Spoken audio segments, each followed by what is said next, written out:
ಅಪ್ಪು ಅಸ್ತಂಗತವಾಗಿ ಹದತ್ರ 4 ತಿಂಗಳುಗಳಾಗ್ತಾ ಬರ್ತಾ ಇದೆ. ಇಷ್ಟಾದ್ರೂ ಕೂಡ ಅಪ್ಪು ಮೇಲಿನ ಪ್ರೀತಿ, ಅಪ್ಪು ಅವರನ್ನ ನೋಡಬೇಕು, ಅವರ ಸಮಾಧಿ ಬಳಿ ಹೋಗಬೇಕು ಅನ್ನುವಂತಹ ಒಂದು ಕಾಳಜಿ ಯಾವುದು ಕೂಡ ಕಡಿಮೆ ಆಗಿಲ್ಲ.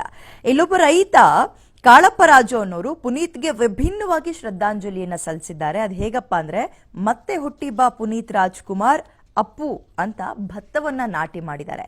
ಇದೀಗ ಅದು ಹಸಿರು ಚಿಗುರು ಹೊಡೆದಿದೆ. ಇನ್ನು ಭತ್ತದಲ್ಲಿನ ಅಪ್ಪು ಹೆಸರು ನೋಡೋಕೆ ಜನ ಕೂಡ ಬರ್ತಾ ಇದ್ದಾರೆ. ಇತ್ತ ಕೊಪ್ಪಳದ ಗಂಗಾವತಿ ತಾಲೂಕಿನ ಗಡ್ಡಿ ಗ್ರಾಮದ ಸದ್ಧರ್ಮ ಶ್ರೀ ಗುರುಕುಲ ಶಾಲೆಯಲ್ಲಿ ಪ್ರತಿನಿತ್ಯವೂ ಊಟಕ್ಕೆ ಮುನ್ನ ಪುನೀತ್ಗೆ ವಿದ್ಯಾರ್ಥಿಗಳು ನಮನ ಸಲ್ಲಿಸುತ್ತಾರೆ. ಅಪ್ಪುವಿನ ಸಮಾಜ ಕಳಕಳಿಯಿಂದ ಪ್ರೇರೇಪಿತರಾದ ಮಕ್ಕಳು ಪವರ್ ಸ್ಟಾರ್ ಹಾದಿಯನ್ನೇ ತುಳಿದಿದ್ದಾರೆ. ದೊಡ್ಡವರಾದ ಬಳಿಕ ನೇತ್ರದಾನ ಮಾಡುವ ಸಂಕಲ್ಪ ಕೈಗೊಂಡಿದ್ದಾರೆ. ಅಲ್ಲದೆ ಅಪ್ಪುವಿನ ಸಮಾಜ ಸೇವೆಯಿಂದ ಪ್ರೇರೇಪಿತರಾಗಿರುವ ಸದ್ಧರ್ಮ ಗುರುಕುಲ ಶಾಲೆಯಲ್ಲಿ ಶ್ರೀ ಸಂಗಮೇಶ್ವರ ಸ್ವಾಮೀಜಿ ಪ್ರತಿ ವರ್ಷ 15 ಮಕ್ಕಳನ್ನ ದತ್ತು ಪಡೆಯೋಕೆ ಮುಂದಾಗಿದ್ದಾರೆ. ಅಷ್ಟೇ ಅಲ್ಲ, ಇದರ ಜೊತೆಗೆ ಆ ಮಕ್ಕಳ ಊಟ ಹಾಗೂ ವಸತಿ ವೆಚ್ಚವನ್ನು ಕೂಡ ಅವರೇ ಭರಿಸಲಿದ್ದಾರೆ.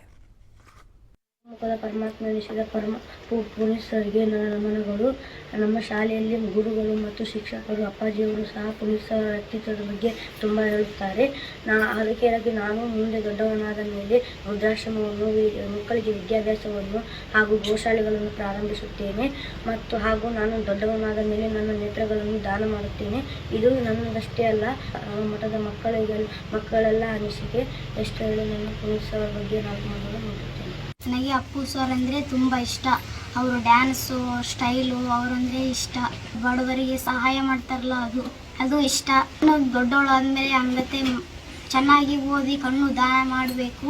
ಪುನೀತ್ ರಾಜ್ಕುಮಾರ್ ಅವರ ಒಂದು ಸಾಮಾಜಿಕ ಕಳಕಳಿ ಮತ್ತು ಶಿಕ್ಷಣ ಕ್ಷೇತ್ರಕ್ಕೆ ಕೊಟ್ಟಿರ್ತಕ್ಕಂಥ ಕೊಡುಗೆಯನ್ನು ಮನಗಂಡು ಅವರ ಅಗಲಿಕೆಯಿಂದ ತುಂಬ ನೋವಾಗಿ ಇವತ್ತಿನ ದಿನ ಅವರ ಸ್ಮರಣಾರ್ಥವಾಗಿ ನಾವು ಪ್ರತಿ ವರ್ಷವೂ ಕೂಡ ಈಗಾಗಲೇ ಸುಮಾರು 15 ಮಕ್ಕಳನ್ನು ನಾವು ದತ್ತಕ್ಕೆ ತಗೊಂಡು